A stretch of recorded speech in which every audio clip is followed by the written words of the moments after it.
पहला पत्रस 2:1-5 तक। आज जो है कि हम इस वेदी को अभिषेक करके पवित्रकरण करके हम जो है इसको अलग करेंगे ताकि एक पवित्र काम के लिए ये इस्तेमाल किया जाए।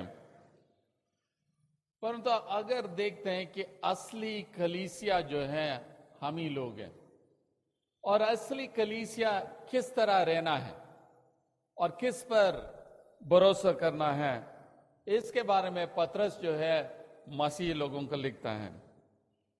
तो पहली आयत में इसलिए लिखा है कि इसलिए सब प्रकार का बैरभाव और छल और कपट और डाह और निंदा का दूर करके नए जन्मे हुए बच्चों के समान निर्मल आत्मिक दूध की लालसा करो ताकि उसके द्वारा उद्धार पाने के लिए बढ़ते जाओ, क्योंकि तुमने प्रभु की कृपा का स्वाद चख लिया है। तो यहां पे पत्रस पहले कुछ नकारात्मक चीजों का हटाने के लिए बताता है। और क्या बताता है कि सब प्रकार की बैरभाव, छल, कपट और डाह और निंदा, इन सब को दूर करना।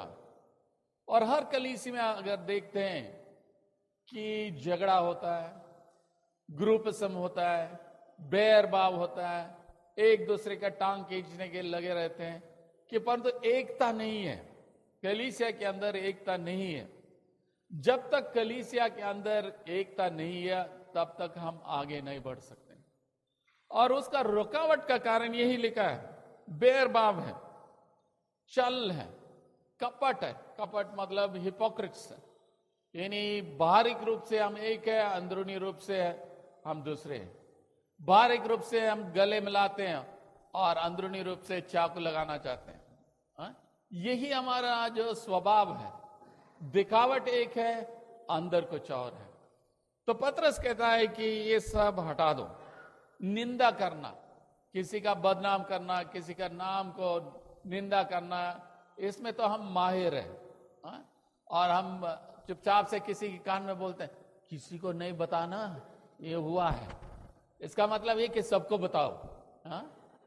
तो ये हम बार बार करते हैं और इसी के द्वारा जो है कलीसिया जो है टूट जाती है। और असली कलीसिया हम ही लोग हैं। इसलिए पत्रस कहता कि ये सारी चीजों को हटा दो, छल, बैरभाव, कपट, डाह और निंदा को दूर करके फिर क्या कहता है, नए जन्मे हुए बच्चों के समान निर्मल आत्मिक दूध का लालसा करो।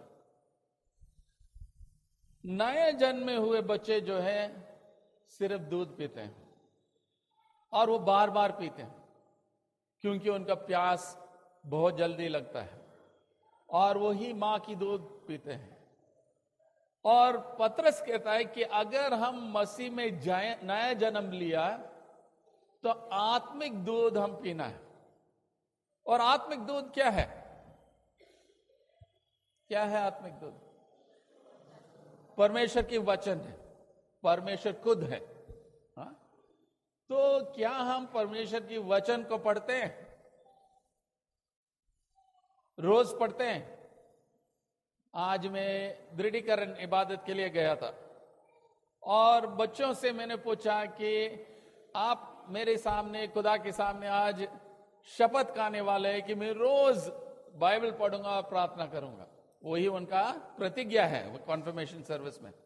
तो मैंने उनसे एक सरल प्रश्न पूछा, कितने लोग आज बाइबल पढ़ा है? और एक भी हाथ नहीं उठाया। तो सच तो बोला सबने, इसको तो तारीफ करना उनको, परंतु वो बाइबल नहीं पढ़ा, आत्मिक दूध नहीं पिया। तो कैसे हम आगे बढ़ेंगे? जब तक हम परमेश्वर की वचन को दिन और रात उसमें मनन नहीं करते हैं, उसको ध्यान नहीं देते हैं, उसके अनुसार हमारा जीवन नहीं बिताते हैं, हम आगे नहीं बढ़ सकते। क्योंकि यही हमारा रूहानी खुराक है। आत्मिक खुराक तो हम सब ने खाया। आज आपका थैंक्सगिविंग सर्विस हुआ था, बड़े खाना हुआ है कि आप लोगों ने खूब खाना खाया। परंतु अगर मैं सबसे पूछता हूं कितनी लोग आज बाइबल इतना पढ़ा कि एक दो हाथ ऊपर जाएगा, क्योंकि हम आत्मिक उपवास रखते जाते हैं। शारीरिक रूप से तो खाते रहते हैं, आत्मिक उपवास रखते हैं। अगर आत्मिक उपवास रखते जाते हैं तो हम कमजोरी रहेंगे। इसलिए पतरस कहता है कि नए जन्मे हुए बच्चों की समान, बच्चे बार बार मांगते हैं, दूध मांगते हैं, बार बार हमें जो है वचन की प्यास और भूख रहना चाहिए। अगर हम मसीह को प्यार करते, वो प्यास और भूख अपने आप आएगा और हम परमेश्वर की वचन को मनन चिंतन करना और उसके अनुसार चलना है। निर्मल आत्मिक दूध की लालसा करो ताकि उसके द्वारा उद्धार पाने के लिए बढ़ते जाओ। हमारे उद्धार में हम बढ़ना है। उद्धार जो है 3 स्टेजेस में होता है। हमने उद्धार पाया है, हम उद्धार पा रहे हैं, हम उद्धार पाएंगे। पास्ट में हमने यीशु मसीह को स्वीकार किया तो उद्धार पाया, प्रेजेंट में हम उद्धार पा रहे हैं, और अंत में जब यीशु मसीह वापस आएगा हम उद्धार पाएंगे। ये तीनों चीज एक प्रोग्रेशन है। जैसे एक व्यक्ति बढ़ते जाता है, हमारा उद्धार में भी हम बढ़ना है। ये नहीं है जहां पे हमने जिस दिन हमने यीशु को ग्रहण किया वहीं के वहीं रह जाए, है ना। अगर बच्चा वहीं की वहीं हाइट में रह जाएंगे तो आप सोचेंगे अरे यार ये क्या हो रहा है, इसको डॉक्टर के पास ले जाओ, खाना नहीं खा रहा, बढ़ना है बच्चा। हाँ, तो बताते नहीं। अगर बच्चा का थोड़ा सा ग्रोथ नहीं हो रही है तो एकदम हम चिंता करते हैं, परंतु तो आत्मिक रूप से जब हम नहीं बढ़ते हमें कोई टेंशन नहीं है। क्या हम बढ़ रहे हैं, ये हम अपने आप को पूछना है। जिस दिन मैंने यीशु मसीह को ग्रहण किया उस दिन से आज तक क्या मेरे जीवन में जो है मैं यीशु की नजदीक बढ़ते जा रहा हूं या उनसे दूर जा रहा हूं, ये प्रश्न हम अपने आप को पूछना। इसका जवाब आप ही दे सकते हैं। इसलिए कहता उसके द्वारा उद्धार पाने के लिए बढ़ते जाओ, क्योंकि तुमने प्रभु की कृपा का स्वाद चख लिया। आपने चख लिया है, यीशु को टेस्ट कर लिया है। जब यीशु के चख लिया है, क्या हम दूसरों को नहीं बताना इसके बारे में? गवाही देना जो है हमारे लिए एक बहुत ही महत्वपूर्ण चीज है। उत्तर भारत कलीसिया का जो मोटो है यूनिटी, विटनेस एंड सर्विस। तो एकता की जरूरत है, गवाही देना बहुत जरूरी है, क्योंकि जब हम गवाही देते हैं हमारा खुद का विश्वास जो है मजबूत होते जाता है। तो हमने यीशु को चख के देखा है, हम दूसरों को भी बताना है। आगे देखते हैं 4th आयत में, उसके पास आकर जिससे मनुष्यों ने तो निकम्मा ठहराया, परंतु परमेश्वर के निकट चुना हुआ और बहुमूल्य जीवित पत्थर है। जब प्रभु यीशु मसीह इस जगत में आया था और यहूदियों के बीच में आया था, यहूदियों के याजक और पुरोहित और जो फरीसी और सदुकी लोग ने उनको निकम्मा ठहराया, उनको तिरस्कार किया, कहने लगा नहीं इनको क्रूस पे चढ़ाओ, और अंत में वही हुआ है। उन्होंने उनको निकम्मा ठहराया, परंतु परमेश्वर की आंखों में वो चुना हुआ और बहुमूल्य जीवता पत्थर है। तुम भी आप जीवते पत्थरों के समान आत्मिक घर बनते जाते हो, जिससे याजकों का पवित्र समाज बनकर ऐसे आत्मिक बलिदान चढ़ाओ जो यीशु मसीह के द्वारा परमेश्वर का ग्रहण हो। तो क्या लिखा है? तुम भी आप जीवतो पत्र के समान आत्मिक घर बनते जाते हो। आत्मिक घर यानी असली कलीसिया जो है आप और मैं है। वेदी तो आज नया हो गया है, रेनोवेट हो गया, परंतु क्या असली कलीसिया में कुछ रेनोवेशन हुआ? नहीं हुआ। बिल्डिंग इमारत तो रेनोवेशन हो गया, बट जो असली कलीसिया जो आप और मैं है, हमारे अंदर क्या परिवर्तन आई है? कुछ नई चीज हुआ हमारे जीवन में? क्या हम बदलते जा रहे हैं? वेदी को तो बहुत सुंदर कर दिया, परंतु हमारा वेदी जो हमारी दिल है, हमारे हृदय है, वो कैसे है? हमारी दिल कैसे है? क्या कि हमने यीशु को ग्रहण किया और उस दिन के बाद कुछ पॉलिशी नहीं चढ़ाया, उसमें कुछ फर्क हुआ नहीं हुआ उस दिल की वेदी पर? क्या यीशु मसीह रह सके अभी उस वेदी पर, या हम इतना दूर चले गए हैं, हमारा खुद का वेदी जो है इतना गंदा और मैल से भरा हुआ है? तो इसलिए पतरस कहता है कि तुम भी आप जीवते पत्रों के समान आत्मिक घर बनते जाते हो। स्पिरिचुअल हाउस, आत्मिक घर कौन है? आप और मैं है। यही असली कलीसिया है। इमारत आएगा जाएगा, टूटेगा बढ़ेगा, इमारत है। असली कलीसिया आप और मैं है, और इस कलीसिया के ऊपर हम ध्यान देना है और इस असली कलीसिया को बढ़ाना है। जीवते पत्रों के समान आत्मिक घर बनते जाते हो, जिससे याजकों को पवित्र समाज बनकर ऐसे आत्मिक बलिदान चढ़ो जो यीशु मसीह के द्वारा परमेश्वर ग्रहण है। तो आगे ये लिखा है कि क्या करना आपको? याजकों का पवित्र समाज बनकर, याजकों का पवित्र समाज बनकर। पुराने नियम में जो है कुछ ही लोग जो है याजक बनते थे, और नया नियम में जो है हर एक विश्वासी जो है एक याजक है। नया नियम में कौन याजक है? हर एक विश्वासी। तो कितनी याजक यहां बैठे हैं? हम सब है। हम सब याजक है जो यीशु पर विश्वास करते हैं। ठीक है, ये नहीं है पादरी विक्टर का काम है। याजक आप है। हर एक विश्वासी जो है एक याजक है। और पुराने नियम के अनुसार जो है याजक का 3 काम होता था। खास काम जो है याजक का करना था। पहला काम जो है परमेश्वर को लोगों तक पहुंचाना अपनी शिक्षा के द्वारा। पहला काम क्या है?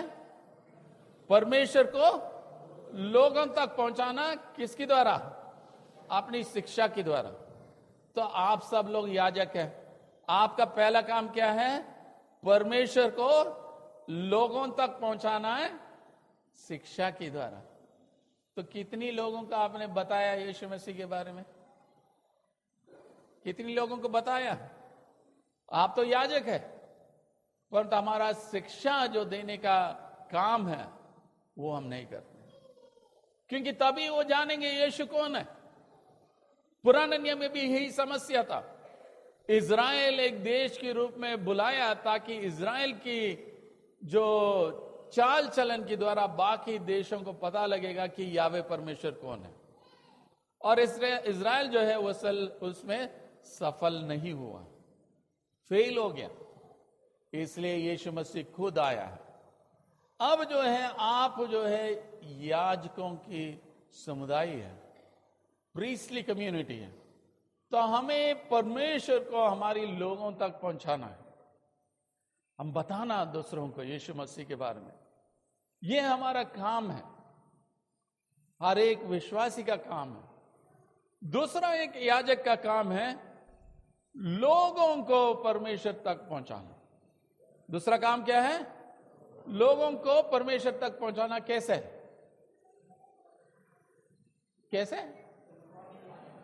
कैसे? दूसरे लोगों को कैसे परमेश्वर के पास लेके जाएंगे?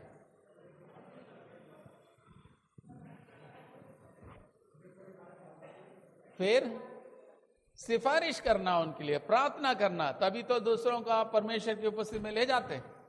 इंटरसेशन, हम दूसरों के लिए दुआ करना, तभी हम दूसरों को हम परमेश्वर की उपस्थिति में लेके जा सकते हैं।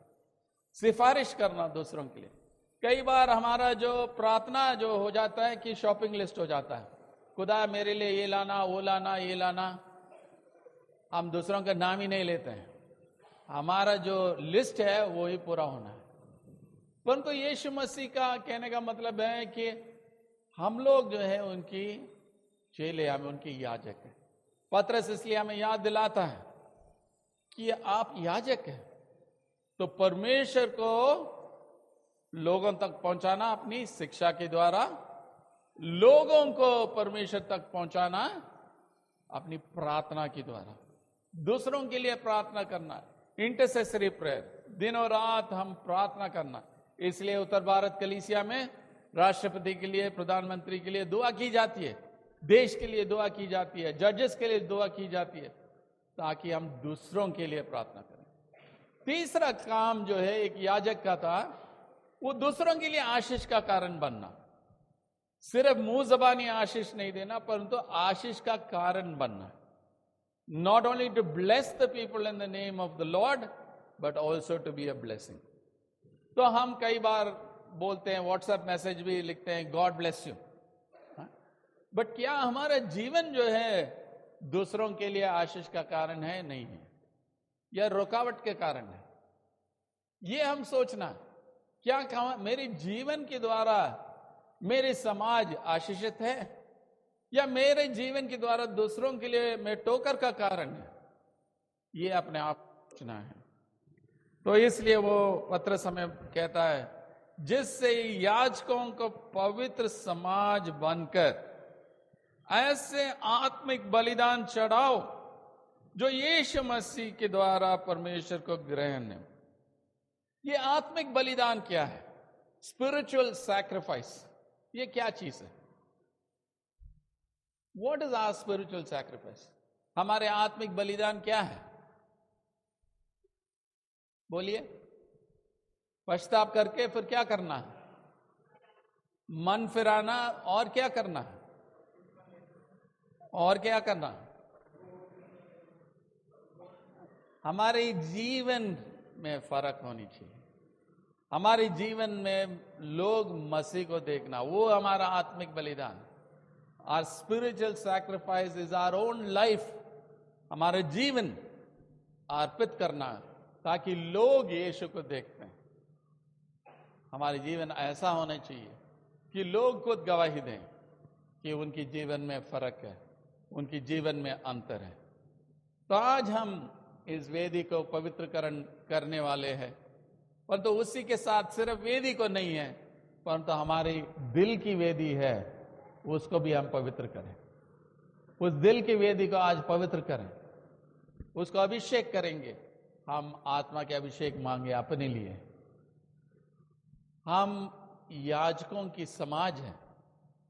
हम हमारी शिक्षा के द्वारा लोगों तक यीशु को पहुंचाएं।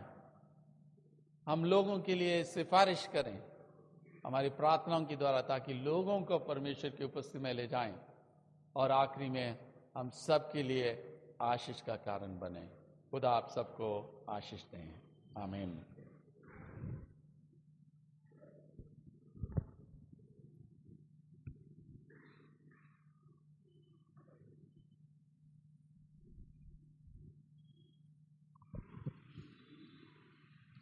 हम इस वेदी को प्रभु भोज के अनुष्ठान के लिए अलग करेंगे।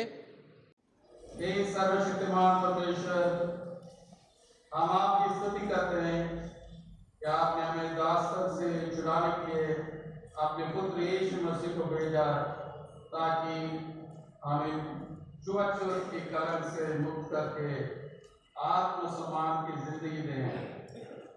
आपने हमें कलंक और अपमान से मुक्त कर हमें अपनी संतान बनने का अधिकार दिया है।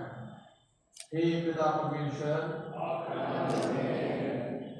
हम आपके पुत्र प्रभु यीशु क्रिस्त के लिए आपकी स्तुति करते हैं, जिन्होंने हमारे लिए अपने प्राण क्रूस पर देकर एक ही बार पूर्ण और सिद्ध बलिदान अर्पित किए हैं। हे पिता परमेश्वर, इसलिए हे प्रभु परमेश्वर, ये वेदी जो आपकी अर्पित की जा रही है, इसे स्वीकार कीजिए तथा इसे पवित्र कीजिए। इस पवित्र वेदी पर चढ़ाए जाने वाले हमारे धन्यवाद एवं स्तुति की बलि सदा आपको ग्रहण योग्य हो, तथा आपके पुत्र की मृत्यु, पुनरुत्थान और तथा पुनः आगमन का स्मरण कराते रहें। वह दीजिए कि आपके पुत्र हमारा प्रभु यीशु मसीह क्रिस्त का बलिदान इस वेदी पर आपके अभिषेक पुरोहितों के द्वारा सदा हमारे सामने स्मरण किया जाए। और जब हम इस पवित्र बीज पर बलि भाव को खाएं और पिए, तब आपके पुत्र के मांस एवं लहू से हम नया और अनंत जीवन प्राप्त करें। हमें पापों की क्षमा का आश्वासन प्राप्त हो, हमें स्वतंत्रता का अनुभव हो, हम आपसे और एक दूसरे से पवित्र प्रेम के बंधन से जुड़ जाएं तथा आपकी सेवा के लिए शक्ति प्राप्त करें। आपका नाम धन्य हो। पिता, पुत्र और पवित्र आत्मा आप और हमेशा तक आप सबके साथ रहें। आमीन। Hallelujah, hallelujah. हे प्रभु परमेश्वर, ये वेदी जो आपके अर्पित की जा रही है, इसे स्वीकार कीजिए तथा इसे पवित्र कीजिए। इस पवित्र वेदी पर चढ़ाए जाने वाले हमारे धन्यवाद एवं स्तुति की बलि सदा आपको ग्रहण योग्य हो तथा आपके पुत्र की मृत्यु, पुनरुत्थान, आरोहण तथा पुनः आगमन का स्मरण कराती रहें। वर दीजिए कि आपके पुत्र हमारा प्रभु यीशु मसीह क्रिस्त का बलिदान इस वेदी पर आपके अभिषिक्त पुरोहितों के द्वारा सदा हमारे सामने स्मरण किया जाए। और जब हम इस पवित्र मेज पर बलि उपहारों को खाएं और पिएं, तब आपके पुत्र के मांस एवं लहू से हम नया और अनंत जीवन प्राप्त करें। हमें पापों की क्षमा का आश्वासन प्राप्त हो, हमें स्वतंत्रता का अनुभव हो, हम आपसे और एक दूसरे से पवित्र प्रेम के बंधन से जुड़ जाएं तथा आपकी सेवा के लिए शक्ति प्राप्त करें। आपका नाम धन्य हो। पिता, पुत्र और पवित्र आत्मा अब और हमेशा तक आप सबके साथ रहें। आमीन। Hallelujah, hallelujah, hallelujah. हम आपसे निवेदन करते हैं कि इस भवन को संपूर्ण मसीह सैक्रमेंट एवं संस्कारों की पूर्ति के लिए स्वीकार कीजिए। वर दीजिए कि जो लोग इस भवन में बपतिस्मा प्राप्त करें, वे नया जन्म तथा पापों की क्षमा प्राप्त करें। वे पवित्र आत्मा की शक्ति से जीवन भर परिपूर्ण रहें। वर दीजिए कि जो लोग यहाँ विवाह में जोड़े जाएंगे, वे जीवन भर अमर प्रेम से बंधे रहें और स्थायी परिवार बनाएंगे, जिनमें उनके बच्चे मसीह शिक्षा और ज्ञान प्राप्त करें। वर दीजिए कि वे लोग जो अपने जीवन के अंतिम चरण तक पहुंच चुके हों, ये भवन उनके लिए आशा और सांत्वना का स्रोत हो। वर दीजिए कि जब हम अपने दिव्यांत विश्वासियों के लिए इस घर में आपका धन्यवाद करें, तब हम अपनी मसीह विश्वास को जो हमने अपने पूर्वजों से प्राप्त किया है, अपने बच्चों तक पहुंचाने का संकल्प दृढ़ करें। अपनी पवित्र आत्मा का वरदान उन सब विश्वासियों को प्रचुरता से प्रदान कीजिए जो यहाँ आराधना के लिए जमा होंगे, ताकि वे सच्चाई और आत्मा से आपको आराधना करें। हमारे ये प्रार्थना अपने पुत्र, हमारे पुत्र यीशु मसीह के नाम से स्वीकार कीजिए। आमीन। ये समय है हम परमेश्वर की आराधना में गीत गाएंगे। पहला गीत 204 नंबर है, प्रभु तेरे मंदिर में भजन करूं, और उसके बाद गीत नंबर 236, मन मंदिर में बसने वाला। और इसी दौरान बिशप साहब जो है इस वेदी को और हम सब जो है इसको सजाएंगे जो है।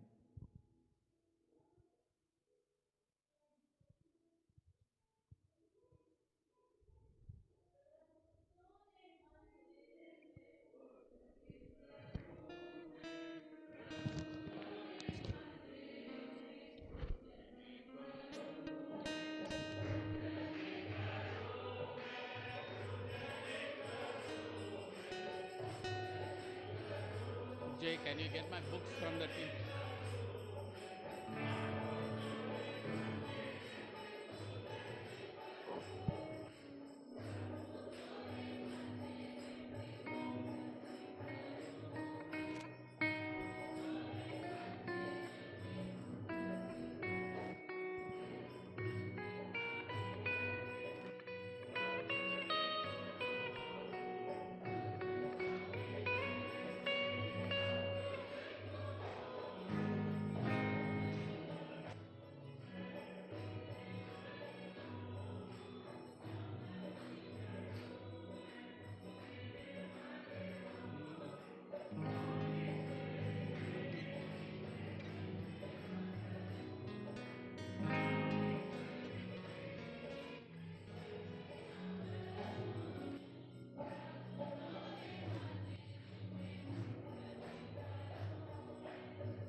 have one more like this to keep it up.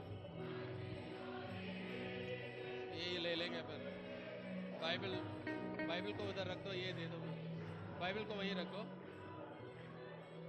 ये भी उधर ही रख दो. Just give me this.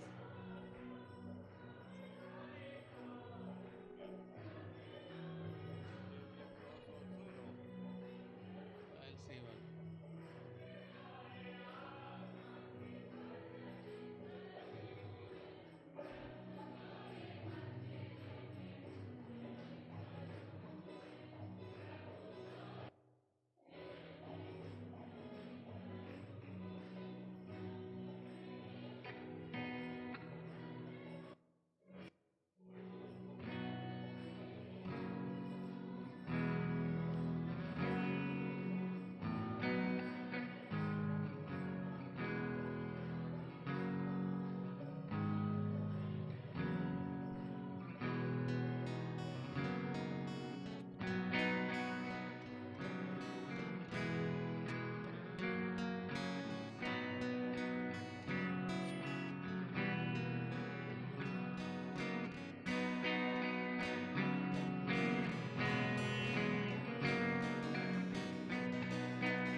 Whoever is distributing, ask them to give the bread in the hand.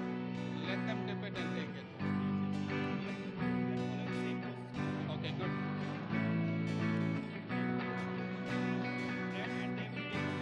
They will dip it and take it. So you just give the bread.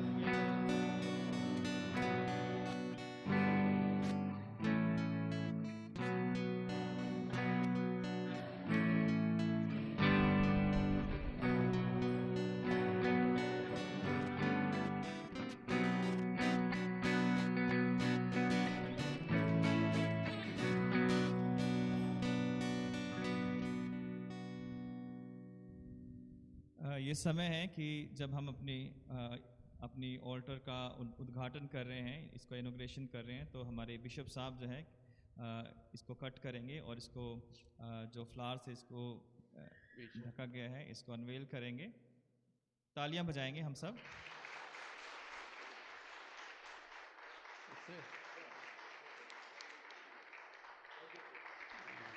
Thank you very much bishop साहब.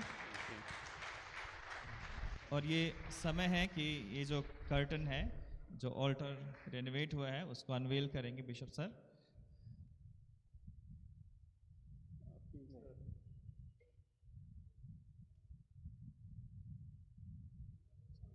इस side से ले लो फिर.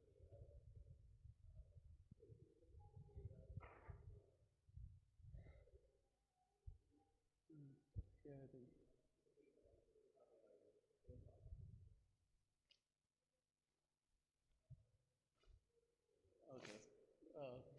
तालियां बजाएंगे हम लोग।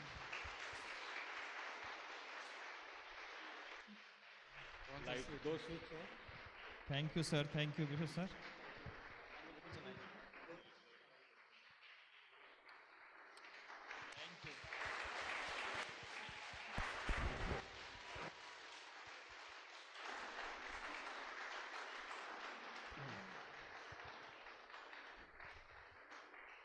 Go to 17, 18.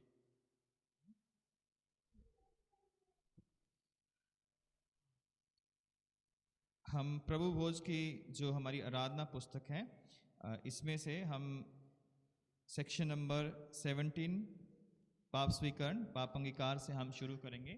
हमारे प्रभु भोज की जो आराधना विधि है, सेक्शन नंबर 17। प्रिय भाइयों और बहनों, हमारे प्रभु यीशु क्रिस्त ये कहते हैं, हमारा प्रभु परमेश्वर ही एकमात्र प्रभु है। तो प्रभु अपने परमेश्वर को अपने संपूर्ण प्राण, संपूर्ण बुद्धि और संपूर्ण शक्ति से प्रेम कर, ये पहली आज्ञा है। दूसरी ये है, अपने पड़ोसी को अपने समान प्रेम कर, इनसे बड़ी और कोई आज्ञा नहीं। परमेश्वर ने संसार से ऐसा प्रेम किया कि उसने अपना इकलौता पुत्र यीशु क्रिस्त दे दिया कि वह हमें पापों से बचाए, स्वर्ग में हमारे लिए निवेदन करे और हमें शाश्वत जीवन में पहुंचाए। इसलिए हम पश्चाताप और विश्वास के साथ अपने पापों को स्वीकार करें। हम परमेश्वर की कृपा से उसकी आज्ञाओं का पालन करने का और सब लोगों के साथ मेल मिलाप और प्रेम से रहने का पक्का संकल्प करें। हे सर्वशक्तिमान परमेश्वर, हमारे स्वर्गीय पिता, हमने मन, वचन और कर्म से आपके विरुद्ध और एक दूसरे के विरुद्ध पाप किया है। हमने अपनी अज्ञानता और दुर्बलता के कारण और जानबूझकर भी बुराई की है और भलाई करने में असफल रहे हैं। इन सब पापों के लिए हम सचमुच दुखी हैं और अंतःकरण से पश्चाताप करते हैं। आपके पुत्र यीशु क्रिस्त ने हमारे लिए अपने प्राण दिए। उन्हीं कारण हमने जो पाप किए हैं उनको क्षमा कीजिए और ये वर दीजिए कि भविष्य में हम नया जीवन पाकर सदा आपकी सेवा करें, ताकि आपके पवित्र नाम की महिमा हो। आमीन। सर्वशक्तिमान परमेश्वर उन सब को क्षमा करता है जो एक दूसरे का क्षमा करते हैं और सच्चा पश्चाताप करते हैं। वह आप सब पर दया करें, आप सब के पापों को क्षमा करें और उनसे आपको छुटकारा दे। सब भले कामों में आपको स्थिर और सबल करें और श्वास जीवन में बनाए रखें। हमारा प्रभु यीशु मसीह क्रिस्त के द्वारा। आमीन। परमेश्वर का धन्यवाद हो। आमीन। शांति अभिवादन। हम सब मिलकर मसीह की देह हैं। हम सब ने एक आत्मा द्वारा एक देह में बपतिस्मा लिया है। हम ऐसे कार्यों में संलग्न रहें जिनसे शांति मिलती है और एक दूसरे का निर्माण होता है। प्रभु की शांति सदा आपके साथ रहे। एक दूसरे के साथ शांति प्रदान कीजिए।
हम इस भेंट को और इसके साथ अपने आप को परमेश्वर की महिमा और उसकी सेवा के लिए अर्पित करें।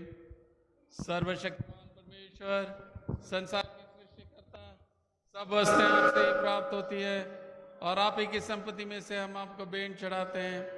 हम आपसे विनती करते हैं कि आप इस दान को और रोटी एवं दाख रस की इस भेंट को अपने नाम की महिमा, अपने लोगों की भलाई के लिए स्वीकार कीजिए, हमारे प्रभु यीशु मसीह के द्वारा।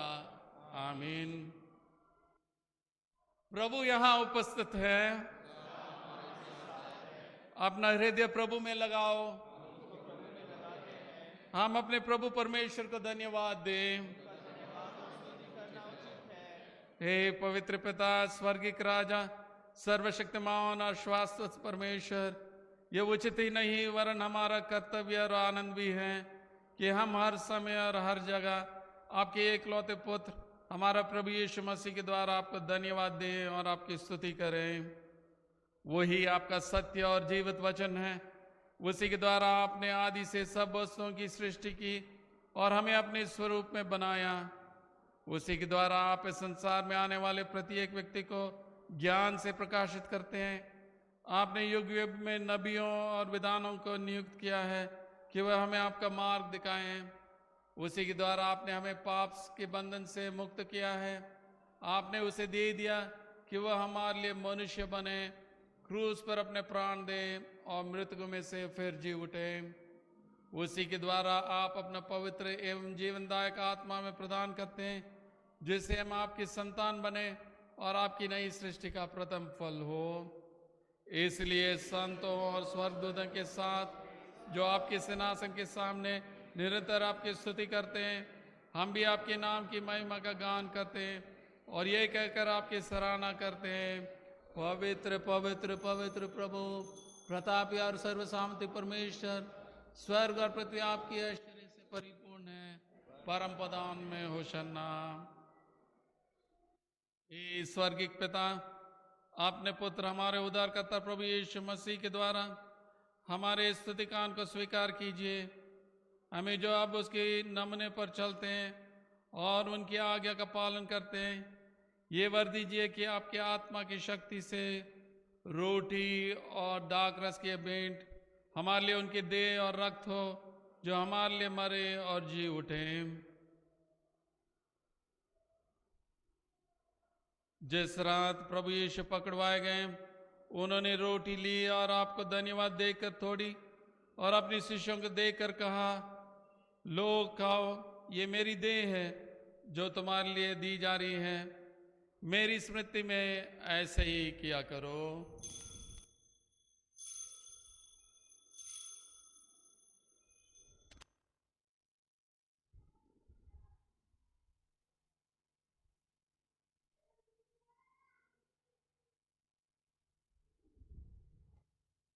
इसी प्रकार भोजन के उपरांत उन्होंने कटोरा लिया और आपको धन्यवाद देकर उनको दिया और कहा, तुम सब इसमें से पियो, क्योंकि ये नई वाचा का मेरा रक्त है जो तुम्हारे और बहुतों की पाप क्षमा के लिए बहाया जा रहा है। तुम जब कभी इससे पियो तो मेरी स्मृति में ऐसे ही किया करो।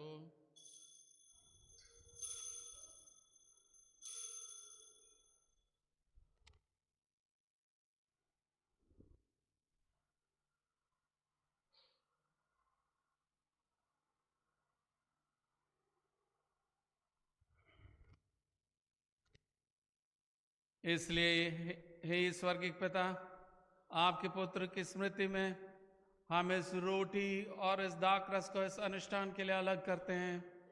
हम उसकी क्रूस पर एक ही बार अर्पित सिद्ध बलिदान को, उसकी मृतकों में से पुनरुत्थान को और स्वर्ग में उनके आरोहण का आनंद से मनाते और घोषित करते हैं, और हम उसकी महिमा सहित आने की प्रतीक्षा करते हैं।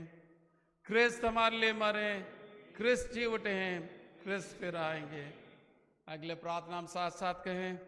इसलिए हे दयालु पिता, उसी हमारे महोपुरोहित के द्वारा धन्यवाद एवं स्तुति के हमारे इस बलि को स्वीकार कीजिए, और जब आपकी ईश्वरीय महिमा की उपस्थिति में हम इन पवित्र उपहारों को खाते और पीते हैं, तब आप हमें अपने आत्मा के द्वारा नवजीवन दीजिए, अपने प्रेम से प्रोत्साहित कीजिए और अपने पुत्र हमारा प्रभु यीशु मसीह की देह से हमें मुक्त संयुक्त कीजिए, उसी के साथ और उसी में और उसी के द्वारा पवित्र आत्मा की सामर्थ से हे सर्वशक्तिमान पिता, उन सब के साथ जो पृथ्वी पर और स्वर्ग में आपके सम्मुख उपस्थित रहते हैं, हम आपके आराधना करते हैं और अनंत स्तुति का एक गीत गाते हैं। धन्यवाद, आदर, महिमा और पराक्रम युगानुयुग आप ही की है। आमीन। हम मसीह की देह में सहभागी होने के लिए इस रोटी को तोड़ते हैं। इस कटोरे के द्वारा जिस पर हम आशीष मांगते हैं, मसीह के रक्त के सहभागी होते हैं। मसीह का जीवन हम में है और हम जिस प्रकार हमारे उद्धारकर्ता मसीह ने हमें सिखाया है, हम प्रार्थना करते हैं। हे हमारे स्वर्गीय पिता, आपका नाम पवित्र माना जाए, आपका राज्य आए, आपकी इच्छा जैसे स्वर्ग में पूरी होती है वैसे पृथ्वी पर भी पूरी हो। आप हमारी दिन भर की रोटी आज हमें दीजिए। आप हमारे अपराधों को क्षमा कीजिए जैसे हमने अपने अपराधों को क्षमा किए हैं। आप हमें परीक्षा में मत डालिए परंतु बुराई से बचा लीजिए, क्योंकि राज्य, पराक्रम और महिमा आप और सदा सर्वदा आप ही के हैं। वह जो प्रभु के नाम में आता है परम मदान में होशना। हे यीशु परमेश्वर के मेमने, हम पर दया कीजिए।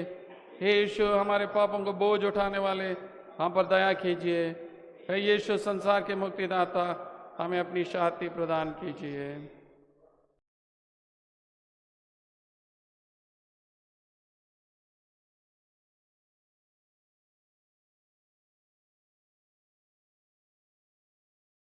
जैसे आप अपने आप को इस प्रभु भोज लेने के लिए तैयार करते हैं, मुझ पापी के लिए प्रार्थना कीजिए ताकि मेरी कमियां और कमजोरी की वजह से मैं दूसरों का ठोकर का कारण ना बनूं। विश्वास के साथ पास आओ। हमारे प्रभु यीशु मसीह की देह को जो उन्होंने तुम्हारे लिए दी और उनके रक्त को जो उन्होंने तुम्हारे लिए बहाया, लो स्मरण करो कि यीशु तुम्हारे लिए मरे, और धन्यवाद करते हुए अपने हृदय में मसीह को विश्वास से खाओ। आइए।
प्रभु यीशु ने कहा, जीवन की रोटी मैं हूं, जो मेरे पास आता है वह कभी भूखा ना होगा, और जो मुझ पर विश्वास करता है वह कभी प्यासा ना होगा। हमने इस पवित्र साक्रमेंट को विश्वास के साथ ग्रहण किया, इसलिए हम परमेश्वर को धन्यवाद दें। हे सर्वशक्तिमान परमेश्वर, हम आपको धन्यवाद देते हैं कि आपने अपने पुत्र यीशु मसीह की देह और रक्त के आत्मिक भोजन से हमें तृप्त किया। अब हम उन्हीं के द्वारा अपने आप को जीवित बलिदान होने के लिए आपके सम्मुख अर्पित करते हैं।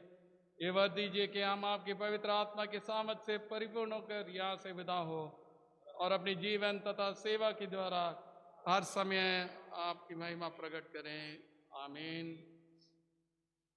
परमेश्वर की शांति जो सारी समझ से परे है, परमेश्वर के और उसके पुत्र हमारे प्रभु यीशु मसीह के ज्ञान और प्रेम में आपके हृदय और विचारों को सुरक्षित रखें। और सर्वशक्तिमान परमेश्वर पिता, पुत्र और पवित्र आत्मा की आशीष आप पर हो और आपके साथ सदा सर्वदा बनी रहे। शांति से पूर्ण होकर जाओ, प्रभु से प्रेम करो और उसकी सेवा में लगे रहो।